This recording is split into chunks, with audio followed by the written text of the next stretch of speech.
If you're watching this chapter, you own a domain outside of Wix, and you're interested in connecting that domain to your Wix website via pointing. Pointing your domain means that your current external host has control of your name servers and will point your domain to Wix's servers. As you know, we recommend using the name server method you learned about in Chapter 4 rather than pointing. Here's why. With pointing, you may experience downtime with periodical Wix IP changes. Since you won't be notified when it happens, you would have to stay on top of it to make sure your site isn't down. Also, when you use pointing, Wix will only be able to provide limited domain support and assistance. And lastly, with pointing, DNS changes must be made manually.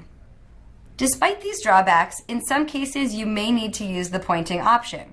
Why? There are a few reasons. First of all, some domain hosts don't allow you to change name servers. And if you use other services like email through your domain host, they may encourage you to use pointing. Despite this, you can often still use the name server method.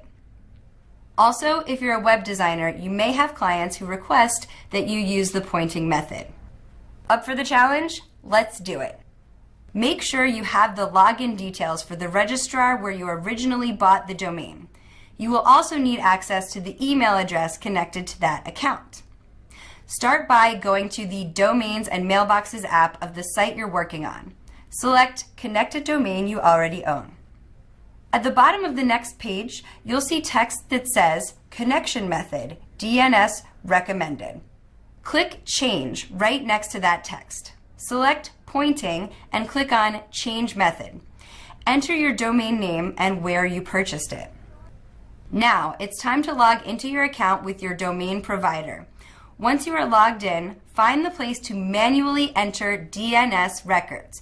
You will need to set them according to the parameters you see on screen. Once you've changed these DNS records at your registrar, take a minute to double check the data you entered. Then, go back to your Wix account and click on Next. That's it. If you entered the DNS records correctly, your domain connection should be live within 48 hours. You can check on the status of your new domain by using the Wix Domain Troubleshooter available in the Wix Help Center, or you could type your site name into your browser. If the process is successful, Wix will send you an email to let you know that the pointing is complete and the domain will now be listed in your Wix domain page. That's it. Well done. Now that your domain is pointing to your Wix website, you can go ahead and transfer the ownership or hosting of your domain to Wix. As you know, you'll only have to keep track of the login and payment information with one company. For step-by-step instructions on how to transfer your domain management, continue on to Chapter 6.